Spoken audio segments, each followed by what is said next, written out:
오늘 말씀드릴 제목은 의료, 사회, 국가입니다. 그러니까 의료인 조직이 어떻게 지금과 같은 전문직으로 성장해 왔는가 하는 과정을 살펴볼 거고요. 그 다음에 이런 의료 서비스들이 어떤 방식으로 분배되고 공급되는가 하는 것에 대해서 살펴볼 거고요. 세 번째는 이런 과정 속에서 어떤 메커니즘이 작동하고 있는가, 그 다양한 이해관계와 그 다음에 공공의 이익이라고 하는 것들이 어떻게 조정되고 관리되는가, 그리고 앞으로 어떻게 관리되어야 하는가 하는 점에 대해서 말씀드리겠습니다. 먼저 직업 전문화 과정, 프로페셔널리제이션입니다. 이것은 이제 의사 면허라고 하는 제도와 관련지어서 설명해 보겠습니다. 그런데 근대 국가가 형성되기 이전에는요, 의료인들의 조직이 자율적인 조직이었던 것이죠. 국가가 또는 사회가 인정해 주는 조직이 아니라 자율적으로 스스로 자기들의 이해관계 또는 자기들의 어떤 권위, 지위를 확보하기 위한 그런 노력들을 해왔던 겁니다. 그러니까 말하자면 중세의 수공업자들이 만든 길드와 같은 것이었던 것이죠. 그래서 길드와 같이 자기 이익을 지키는 또는 자기의 권익을 지키기 위한 그러한 조직 활동을 해왔던 겁니다. 그러니까 내부적으로 단속은 했겠죠. 자기들 회원들의 자격 요건을 강화하고 해서 문제가 있는 사람들은 회원으로 받아들이지 않는 그런 자율적인 통제 방식을 운영되고 있었던 것이죠. 그러다가 거기에 어떤 사회적 권위를 얻고 싶었죠. 그래서 이제 빌린 게 이제 왕의 권위입니다. 당시 이제 민주국가가 형성되기 이전이니까요. 그러면 왕의 인허를 받습니다. 왕의 인허를 받으면 그 앞에 로얄이라는 이름을 붙이죠. 그래서 영국 같은 경우에 로얄 칼리지 오브 서전스, 로얄 칼리지 오브 피지션스 이런 식으로 해서 로얄이라는 이름을 붙임으로 해서 권위를 확보를 한 거죠. 그러니까 그 회원이라고 한다면 로얄 칼리지 오브 서전스의 회원이다라고 딱 앞에 펠로우, FRCS 이렇게 씁니다. 이렇게 쓰면 명함이 이렇게 박아나면 굉장히 그 권위가 인정되는, 아직까지도 그렇고 있습니다. 그런 시스템으로 운영되고 왔습니다. 그러다가 이제 근대 국가로 넘어오게 되면서 국가의 필요성에 의해서 국민들의 건강을 관리해야 될 필요성이 느껴진 겁니다. 산업혁명이 일어나면서 대량으로 노동자 계급이 발생하잖아요. 근데 그들의 위생 상태라든가 영양 상태가 상당히 안 좋았단 말입니다. 저임금에 시달렸고, 그래서 건강 상태가 굉장히 나빠요. 특히 이제 결핵 환자가 엄청나게 만연했죠. 그래서 그 노동력을 보존한다는 관점에 있어서도 그들의 건강을 관리할 필요가 있었던 것이죠. 또 한 가지는 제국주의 팽창 시기에 전쟁을 하게 되는데, 전쟁을 하기 위해서 젊은이들 징집을 하는데 그들의 건강 상태를 체크해 보니까 굉장히 열악하다는 사실을 알게 되죠. 따라서 국가의 이익을 위해서는 국민들의 건강을 보살펴야 할 필요가 생겼습니다.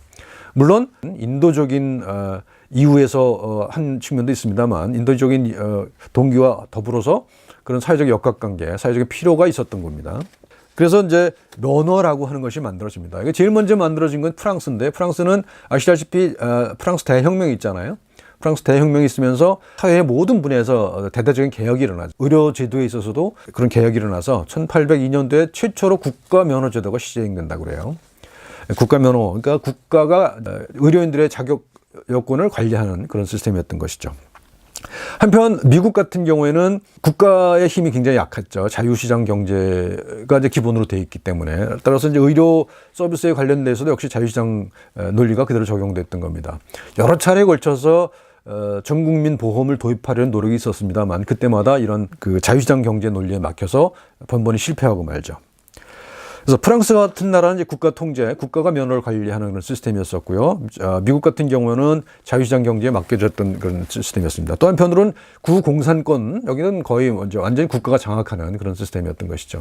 그래서 국가가 통제하는 방식과 자유시장 경제에 맡겨지는 방식, 이 이제 두 가지가 크게 큰 흐름이 있었다고 볼 수가 있습니다. 그 다음에 제3의 방식인데 민간 통제 방식입니다. 이것은 일부 이제 미국 같은 나라도 일부 시행되고 있는 건데요. 예를 들면 주의 스테이트 메디컬 카운슬이라는 것이 만들어지죠. 그래서 그것은 주 정부의 관할하에 있습니다만, 결정권들은 그 카운슬에 맡겨지는, 위원회에 맡겨지는 그런 시스템입니다.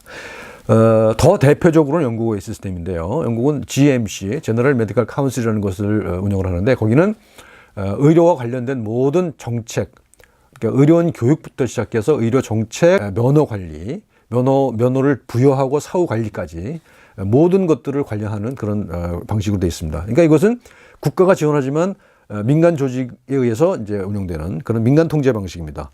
그러니까 국가 통제 방식과 자율시장 경제 체제, 그 다음에 민간 통제 방식, 이렇게 세 가지로 나눌 수가 있는데, 민간 통제 방식이라는 것이 이 두 개를 종합한 그런 시스템이라고 볼 수가 있을 것 같습니다. 자, 우리나라는 어땠는가? 우리나라는 20세기 초가 이제 식민지 시기로 접어드는 시기 아닙니까? 그래서 그리고 그 당시에는 이제 서양 의학을 공부한 의사가 거의 없었죠. 그리고 식민 권력이었고요. 그래서 일제가 일방적으로 이제 1913년인데요. 의사 규칙이라는 것을 제정합니다. 그래서 서양 의학을 공부한 사람은 의사이고요. 전통적인 의술을 시술하던 사람들은 의생이 됩니다. 그래서 이제 의사의 권위가 이제 일방적으로 식민 권력에 의해서 일방적으로 주어진 것이죠. 수적으로도 굉장히 엄청나게 적었습니다만 어쨌든 간에 자율적으로 서양처럼 자율적으로 자기를 통제했던 그런 경험은 없었던 겁니다. 그러던 것이 이제 지금과 같은 시스템으로 이제 오게 된 겁니다. 서비스 공급 방식에 대해서 알아보겠습니다. 말씀드린 대로 영국 같은 나라는 내셔널 헬스 서비스, 국가 보건 서비스 시스템입니다.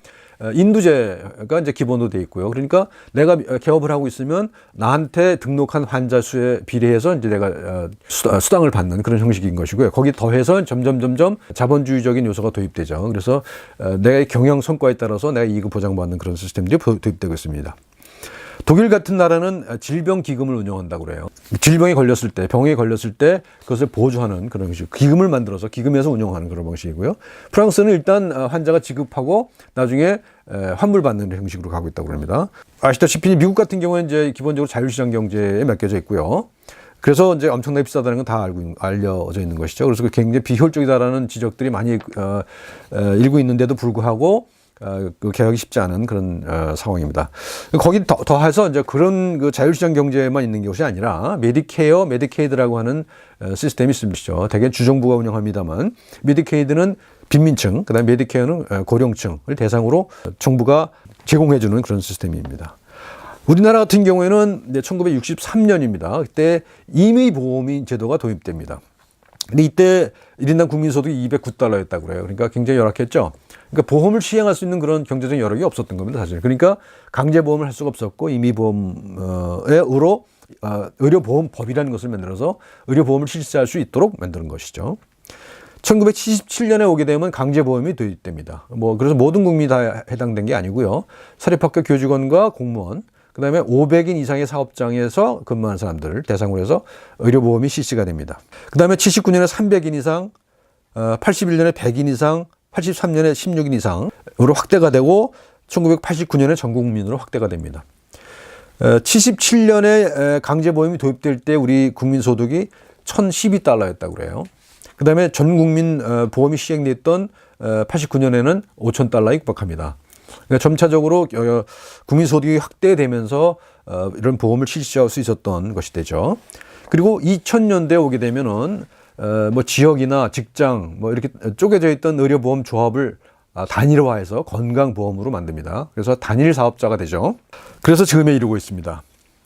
여러 가지 그 비판도 많이 있습니다만 전문가들의 평가에 의하면 우리나라의 건강보험은 굉장히 성공한 사례로 꼽히고 있다고 그럽니다. 자, 그렇고요. 근데 마지막으로 이제 이해관계와 공익들이 어떻게 조정되고 어떻게 관리되었는가에 대해서 정리를 해보겠습니다. 앞에 말씀드린 대로 의료 서비스는 국가가 통제하는 방식이 있고요. 그 다음에 자율경제에 맡겨지는 시스템이 있다고 그랬잖아요. 국가 통제하는 방식은 구공산권, 지금은 거의 무너졌습니다만, 그 다음에 자유경제에 맡겨지는 시스템은 주로 미국을 중심으로 얘기했죠. 그리고 제3의 방식, 민간 통제 방식이 영국 같은 나라를 비롯해서 이루어지고 있다라고 말씀드렸습니다. 우리나라 같은 경우는 어떠냐? 좀 기형적이죠. 면허와 모든 의료 정책을 국가가 관리를 하잖아요. 국가가 통제를 합니다. 의료보건 서비스가 공급되는 방식은 또 굉장히 자율시장 경제에 맡겨져 있단 말이죠. 자격 요건에 대해서는 국가가 통제하고, 그 다음에 서비스를 제공하는 방식은 자본주의적인 시스템에 맡겨지는 그런 좀 약간 기형적인 그런 시스템인 것이죠. 그래서 이것에 대한 비판이 많고 개혁을 해야 된다는 목소리가 높습니다만 아직 제대로 논의가 되고 있는 것 같지는 않습니다. 그 논의의 방향을 저 나름대로 제시해 보자면요.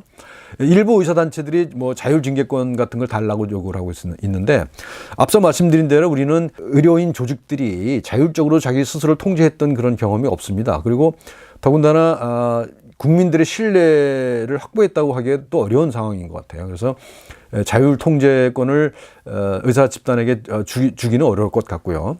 중간적인 단계를 거쳐야 되는 것 아닌가, 저는 그렇게 생각을 합니다. 그게 바로 민간 통제 방식입니다. 국가가 지원을 하되 조직을, 민간 조직을 만들어서 거기 전문가 그룹과 그 다음에 소비자 그룹이 같이 참여하는, 그래서 머리를 맞대고 정책을 만드는 그런 시스템으로 가야 되는 것 아닌가 그런 생각을 합니다. 자, 여기까지입니다. 고맙습니다.